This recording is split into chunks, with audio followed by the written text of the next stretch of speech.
Assalamualaikum warahmatullahi wabarakatuh. Perkenalkan kami dari tim Labasda 01 perwakilan dari Universitas Jember ingin mempresentasikan hasil analisis data sains kami dengan judul Analisa Korelasi Pengeluaran Negara terhadap Peningkatan Nilai PISA dan Pengaruhnya terhadap Youth Not in Education, Employment, or Training. Perkenalkan, nama saya Devi Ajeng Damarati dan dua rekan saya, M. Almas Bariki dan Sultan Ainun Najib. Langsung saja pada latar belakang kami mengambil studi kasus ini. Yang pertama, berdasarkan data OECD.org, tahun 2003 menyatakan bahwa hasil PISA pada tahun 2000 Indonesia berada pada peringkat ke-39 dari 41 negara. Nah, skor PISA ini tentu saja dapat menjadi tolak ukur kualitas sumber daya manusia dalam lingkup nasional. Dalam hal ini, bukan tidak mungkin bahwa kualitas sumber daya manusia pada usia produktif dengan rentang usia 15 hingga 64 tahun masih rendah. Yang perlu ditekankan pada hal ini adalah pada usia produktif ini, apakah sumber daya manusia di Indonesia sudah mempersiapkan diri untuk mengupgrade kualitasnya dengan melakukan studi atau mengikuti training skill atau bahkan tidak keduanya. Nah, permasalahan ini kami tarik korelasinya dengan tujuan SDGs pada tema ke-8, yaitu pekerjaan layak dan pertumbuhan ekonomi. Selanjutnya akan dilanjutkan oleh rekan saya. Selanjutnya penyelesaian studi kasus. Dalam studi kasus ini penyelesaian menggunakan metode regresi linier dengan R-square probability. Dalam penyelesaiannya menghasilkan data seperti berikut.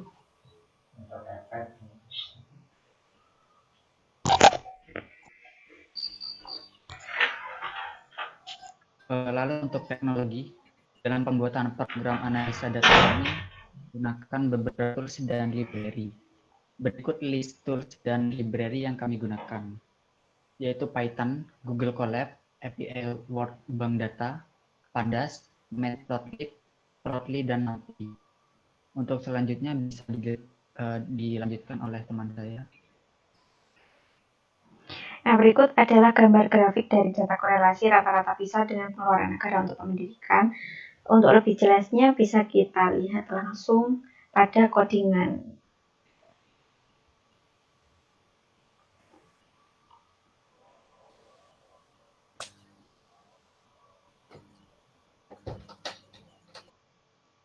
Oke, silahkan. Untuk codingan di sini kita menggunakan library Pandas, Workbank Data API, BigQuery, DateTime, dan Stats Model Formula untuk penghitung korelasi seperti itu. Lanjut ke bawah.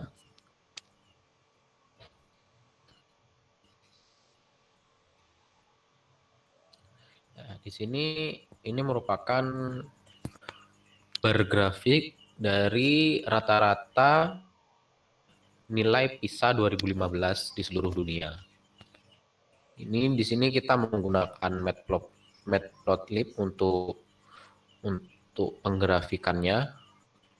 Lalu di sini setelah penggrafikannya, sebelum penggrafikan di atas sebelumnya kita sudah membuat model untuk menganalisis berapa korelasinya seperti itu.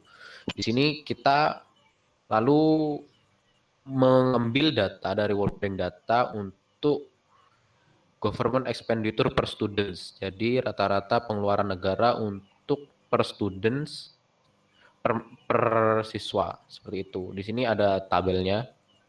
Lalu ke bawah.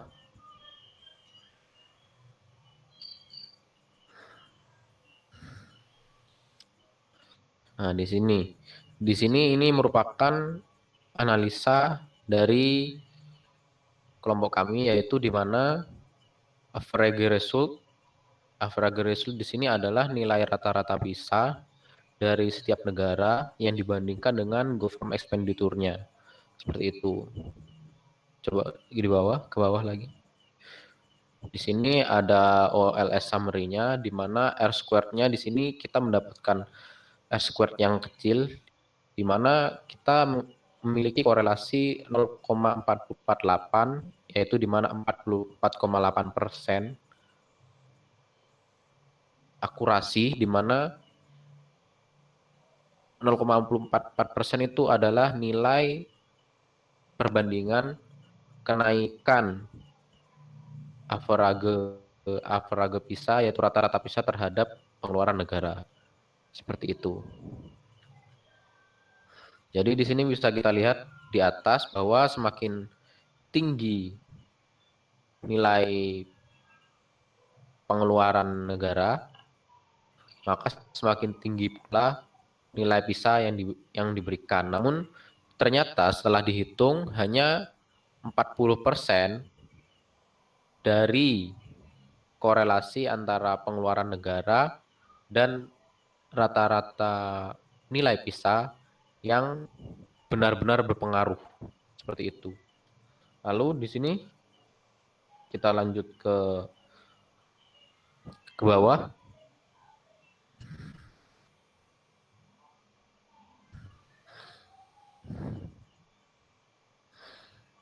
Di sini, ini merupakan grafik korelasi antara rata-rata PISA dengan Youth Not Unemployment and Education, di mana di sini adalah rata-rata perbandingan PISA dengan anak muda di bawah 17 tahun yang tidak sekolah, tidak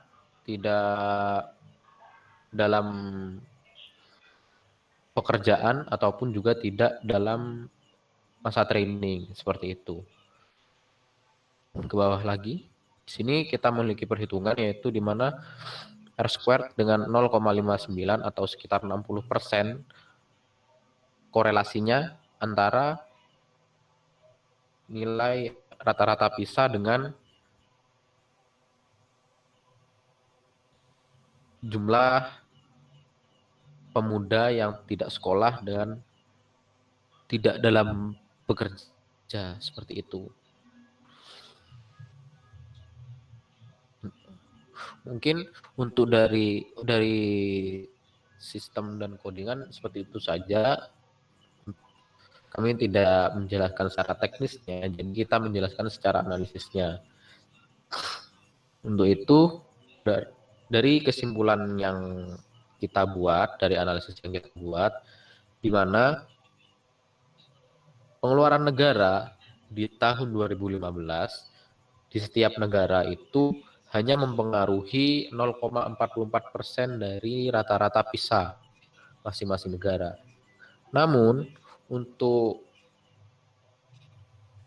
nilai PISA itu memiliki korelasi yang tinggi dengan banyaknya pemuda yang tidak dalam training ataupun tidak dalam pekerjaan, seperti itu.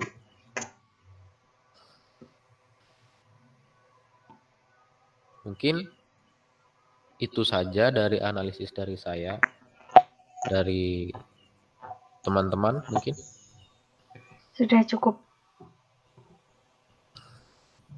Jadi mungkin itu saja dari kelompok kami untuk analisis dengan tema yang kami ambil, yaitu SDGs dengan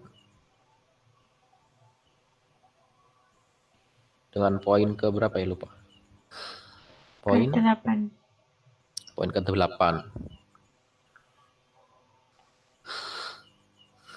Yaitu pekerjaan yang layak. Jadi harapannya di sini, di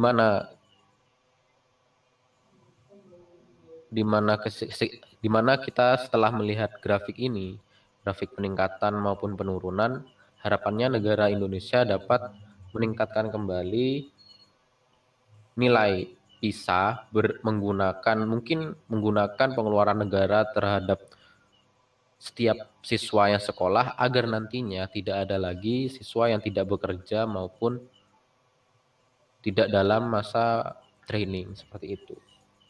Mungkin kurang lebihnya mohon maaf. Segitu saja dari kelompok kami. Selamat malam.